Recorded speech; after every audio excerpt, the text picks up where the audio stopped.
भगवान का प्रादुर्भाव आसुरी प्रवृत्ति को जड़ मूल से नष्ट कर देता है।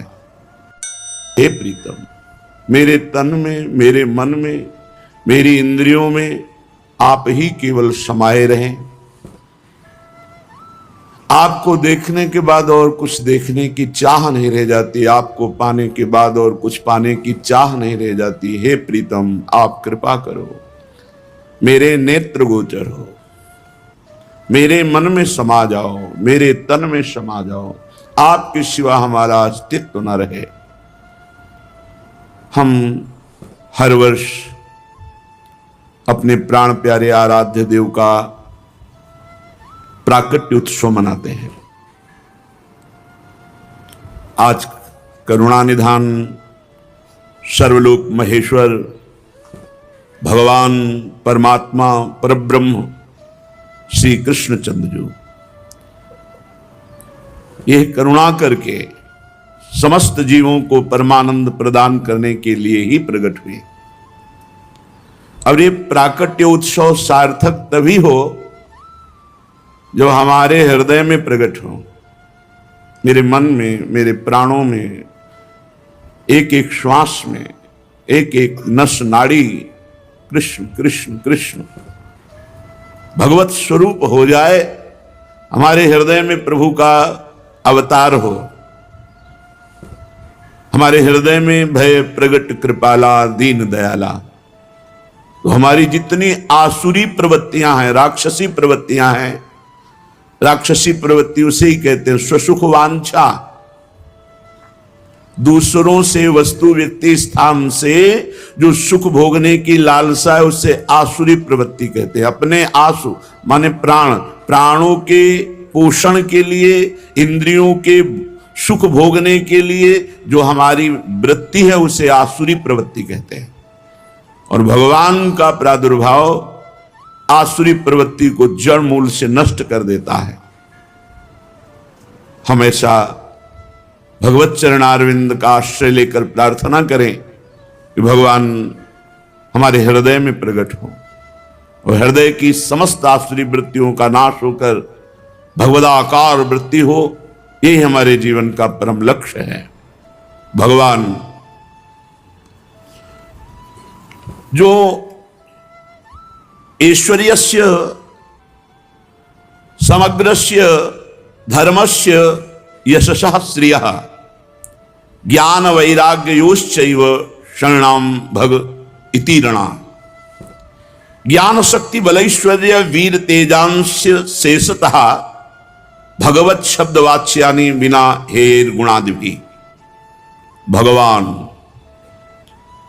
जिनमें 6 भग ऐश्वर्य विराजमान हैं, समग्र ऐश्वर्य, समग्र धर्म, समग्र यश, समग्र श्री, समस्त ज्ञान और समग्र वैराग्य,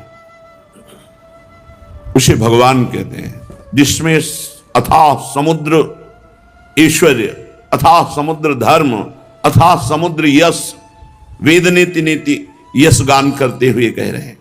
भगवान शेष जी अनंत काल से यश गा रहे हैं पर था नहीं पाए।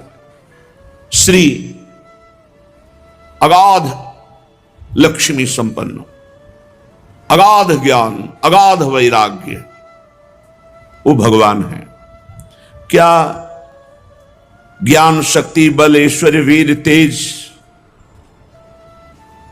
ये क्या भगवान किसी असुर के लिए अवतार लें, मारने के लिए? ये तो बात समझ में नहीं आई।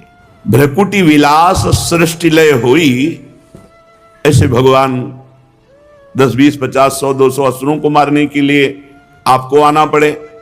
एक पार्षद हैं सुदर्शन जी, उनको आदेश कर दें तो पलक झपकते पूरे विश्व को भस्म कर दें। भगवान श्री हरि के एक पार्षद हैं सुदर्शन जी। अगर नारायणास्त्र का संधान हो जाए तो संकल्प करते ही पूरी सृष्टि भस्म हो जाए। भगवान के ऐसे दिव्य अस्त्र पार्षद हैं। भगवान अवतरित हो कुछ उत्पात मचाने वाले दैत्यों को नाश करने के लिए, एक गौड़ बात है। अनंत बलशाली भगवान अपने भक्तों को सुख देने के लिए अवतरित होते हैं। जो महान तप, निरंतर भजन परायण, और वो भाव से युक्त हो गए।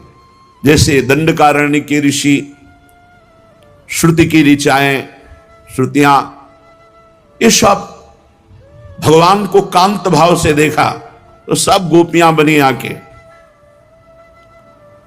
देवकी वसुदेव जी ने महान तप किया कि संसार का स्वामी भगवान मेरा पुत्र बने। नंद यशोदा जी, ये सब महान तप संपन्न, इनको सुख प्रदान करने के लिए भगवान प्रकट हुए। ये दुराचारियों का विनाश तो बहुत साधारण सी बात है। यम भगवान के हाथ में जो कालदंड है, यम पास है, इतना ही काफी विश्व विनाश के लिए। कालदंड का प्रयोग कर दें, कोई ऐसा नहीं जो नष्ट ना हो जाए। भगवान वरुण जी के पास वरुण पास, ऐसे दिव्यास्त्र क्षण में नष्ट कर दे पूरी सृष्टि को। भगवान शिव का पाशुपतास्त्र ऐसा है, एक पलक झपकते विश्व का विनाश कर दे। वायुवास्त्र, अग्नेयास्त्र, वरुणास्त्र, ये भगवान को उतार लेने की जरूरत है। छोटे मोटे छोटे संपूर्ण ब्रह्मांडों सहित भूतल को शेष भगवान अपने फण पर सरसों की दाने की तरह रखे। ऐसे अनंत महिमाशाली भगवान किसी असुर को मारने के लिए केवल प्रकट हो, ये केवल भगवान अपने भक्तों को सुख देने के लिए। जब भक्तों को सताया जाता है, भगवान को असहनीय हो जाता है। जब जब भक्तों को पीड़ा दी गई, भगवान के केवल 1 2 या 24 अवतार नहीं है, लिख नहीं सकते शास्त्रों में इतने अवतार भगवान के। जरूरत पड़ी तो वस्त्रावतार हो गया। कहां 24 अवतारों में लिखा कि त्रिलोचन जी के यहां नौकर बनेंगे? कहां लिखा है भगवान अवतार लेकर माधवदास बाबा की लंगोटी धोएंगे, पीछे पीछे डोले? अनंत अवतार भगवान के, भक्तों के सुख के लिए।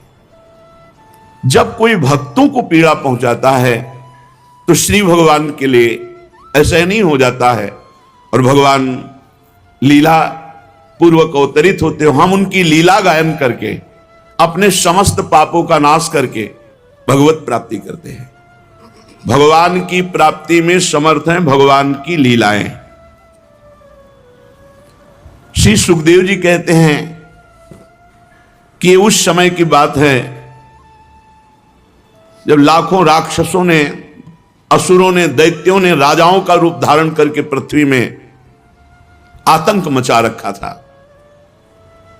अहंकार से भरे हुए, बल से भरे हुए पृथ्वी को आक्रांत कर रखा था। आक्रांत पृथ्वी त्राण पाने के लिए रो रही थी। ये मां पृथ्वी जड़ नहीं है, ये चैतन्य है, ये भगवान की प्रिया हैं।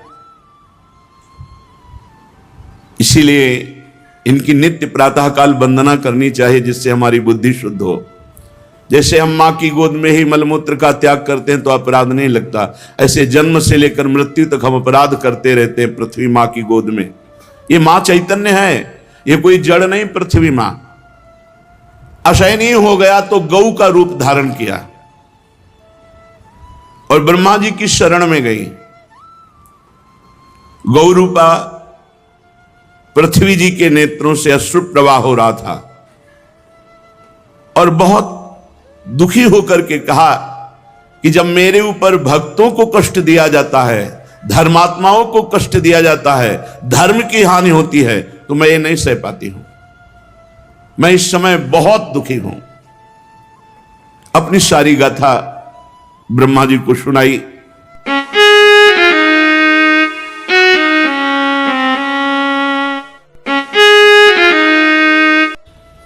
राधे राधे दोस्तों, आज इस वीडियो में जानने वाले हैं क्या कहा पूज्य महाराज श्री ने आज जन्माष्टमी पर, और क्या भगवान नाम की महिमा और संतों की महिमा बताई उन्होंने। ये इस वीडियो में हम जानने वाले हैं, तो जरूर इस वीडियो को पूरा श्रवण करें, जिससे कि आपको लाभ इसका मिले, और प्रयास करें कि महाराज जी की बातों पर चलने का, जिससे कि हमारा जीवन परिवर्तित हो और हमको संग से बचे रहें।